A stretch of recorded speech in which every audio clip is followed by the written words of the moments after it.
السلام علیکم ورحمۃ اللہ وبرکاتہ۔ الحمد للہ رب العالمین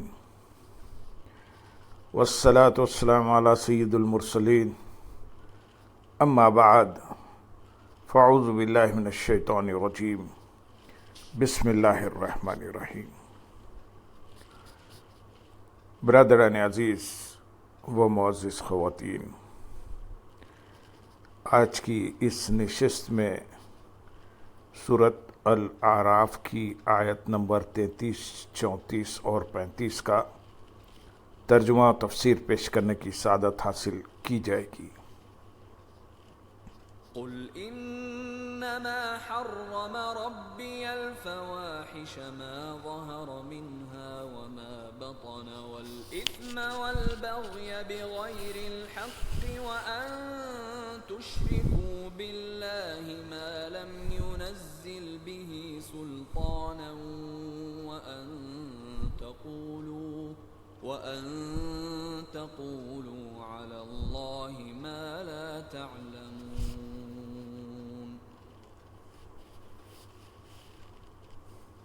وَلِكُلِّ أُمَّةٍ أَجَلٌ فَإِذَا جَاءَ أَجَلُهُمْ لَا يَسْتَأْخِرُونَ سَاعَةً وَلَا يَسْتَقْدِمُونَ۔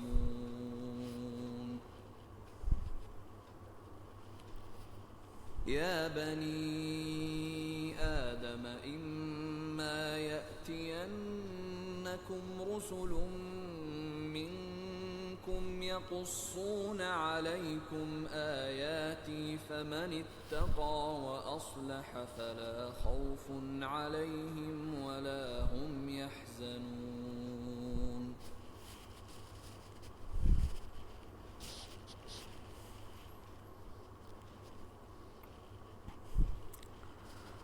تم فرماؤ، میرے رب نے تو ظاہری باطنی بے حیائیاں اور گناہ اور ناحق زیادتی کو حرام قرار دیا ہے، اور اسے کہ تم اللہ کے ساتھ اس چیز کو شریک قرار دو جس کی اللہ نے کوئی دلیل نہیں اتاری، اور یہ کہ تم اللہ پر وہ باتیں کہو جس کا تم علم نہیں رکھتے۔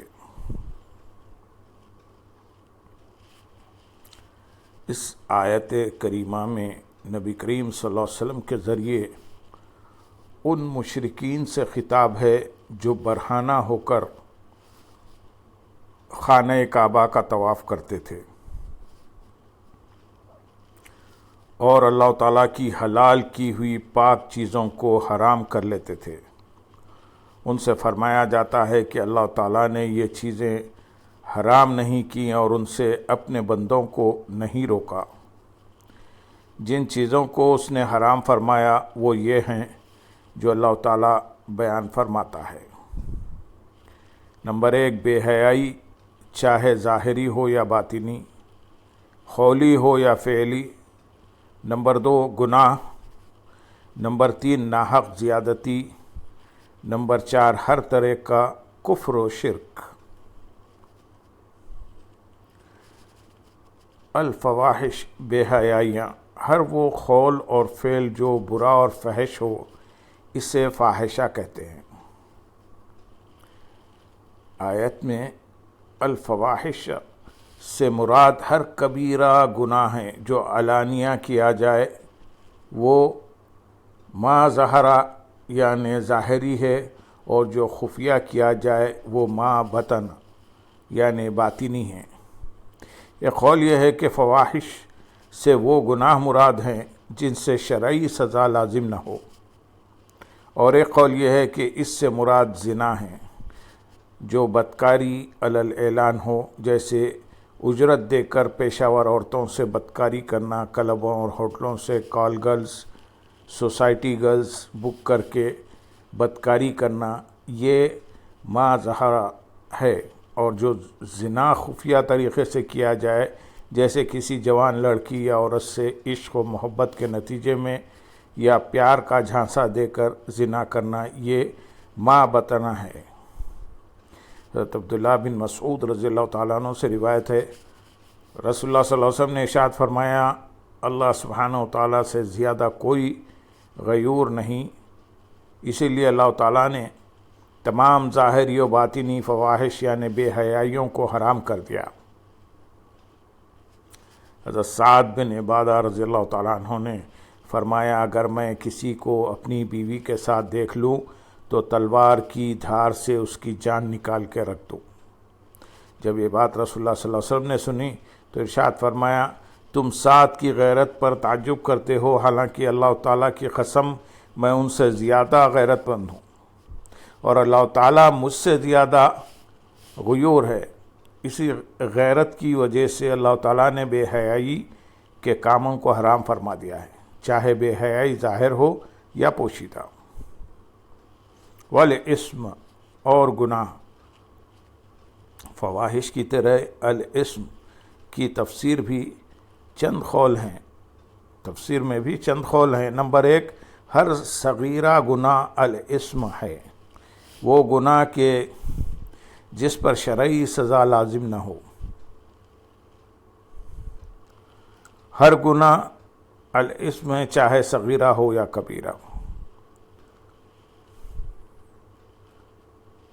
اور ناحق زیادتی، البغی کا معنی ہے ظلم، تکبر، لوگوں پر زیادتی کرنا اور ان سب چیزوں میں حد سے بڑھ جانا ناحق زیادتی کا معنی ہے۔ کسی شخص کا اس چیز کو طلب کرنا جو اس کا حق نہیں، جبکہ اپنے حق کو طلب کرنا اس میں داخل نہیں۔ آیت نمبر 34 میں ارشاد ہے، اور ہر گروہ کے لیے ایک مدت مقرر ہے، تو جب ان کی وہ مدت آ جائے گی تو ایک گھڑی نہ پیچھے ہوگی اور نہ ہی آگے۔ اس آیت میں مقررہ مدت سے یا تو یہ مراد ہے کہ انبیاء اکرام علیہ السلام کی نافرمانی کرنے والی امتوں کے لیے عذاب کا ایک وقت مقرر ہے، اور جب وہ وقت آئے گا تو عذاب ضرور آئے گا۔ آیت کا دوسرا معنی یہ ہو سکتا ہے کہ کسی کی موت کا وقت مقرر ہے، ہر کسی کی موت کا وقت مقرر ہے، اور جب وہ وقت آئے گا تو موت کا تلخ گھونٹ پینا پڑے گا۔ چونکہ موت کا وقت کسی کو معلوم نہیں ہے، اس لیے ہر وقت موت کے لیے تیار رہنا چاہیے اور ہر وقت گناہوں سے دور اور نیک اعمال میں مصروف رہنا چاہیے۔ حضرت عبداللہ بن عباس رضی اللہ تعالیٰ عنہ سے روایت ہے، حضور اقدس صلی اللہ علیہ وسلم نے ارشاد فرمایا، 5 چیزوں کو 5 سے پہلے غنیمت جانو۔ نمبر 1، اپنے بڑھاپے سے پہلے جوانی کو۔ نمبر 2، اپنی بیماری سے پہلے صحت کو۔ نمبر 3، اپنی محتاجی سے پہلے مالداری کو۔ نمبر 4، اپنی مصروفیت سے پہلے فراغت کو۔ نمبر 5، اپنی موت سے پہلے زندگی کو۔ حضرت حسن بصری رحمۃ اللہ علیہ اپنے وعظ میں فرماتے، جلدی کرو جلدی کرو، کیونکہ یہ چند سانس ہے، اگر رک گئے تو تم وہ اعمال نہیں کر سکو گے جو تمہیں اللہ تعالیٰ کے قریب کرتے ہیں۔ اللہ تعالیٰ اس شخص پر رحم فرمائے جو اپنے نفس کی فکر کرتا ہے اور اپنے گناہوں پر روتا ہے۔ آیت نمبر 35 میں ارشاد ہے، اے آدم کی اولاد، اگر تمہارے پاس تم میں سے وہ رسول تشریف لائیں جو تمہارے سامنے میری آیتوں کی تلاوت کریں، تو جو پرہیزگاری اختیار کرے گا اور اپنی اصلاح کر لے گا تو ان پر نہ کچھ خوف ہوگا اور نہ وہ غمگین ہوں گے۔ اگر تمہارے پاس تم میں سے رسول تشریف لائیں، یہاں اسی سابقہ تناظر میں اولاد آدم سے خطاب ہے کہ اے اولاد آدم، تمہارے پاس تم میں سے ہی رسول تشریف لائیں گے جو تمہیں اللہ سبحانہ و تعالیٰ کی کتاب پڑھ کر سنائیں گے۔ اسے سن کر جو پرہیزگاری اختیار کرے گا اور ممنوعات سے بچتے ہوئے عبادت اور اطاعت کا راستہ اختیار کرے گا تو قیامت کے دن اس پر اللہ سبحانہ و تعالیٰ کے عذاب کا نہ کچھ خوف ہوگا اور نہ وہ دنیا میں کچھ چھوڑ دینے کی وجہ سے غمگین ہوگا، بلکہ قیامت کے دن حسب مرتبہ اللہ سبحانہ و تعالیٰ کے فضل و کرم سے بہرور ہوں گے۔ چنانچہ اس دن کتنے ہی لوگ نور کے ممبروں پر ہوں گے جیسا کہ سرکار دو عالم صلی اللہ علیہ وسلم نے ارشاد فرمایا، اللہ تعالیٰ فرماتے ہیں میرے جلال کی وجہ سے آپس میں محبت کرنے والوں کے لیے قیامت کے دن نور کے ممبر ہوں گے جن پر انبیاء علیہ السلام اور شہداء بھی رشک کریں۔ اللہم صلی علی سیدنا محمد وعلی آل سیدنا محمد وبارک وسلم، وآخر دعوانا ان الحمد للہ رب العالمین۔ سبحان ربک رب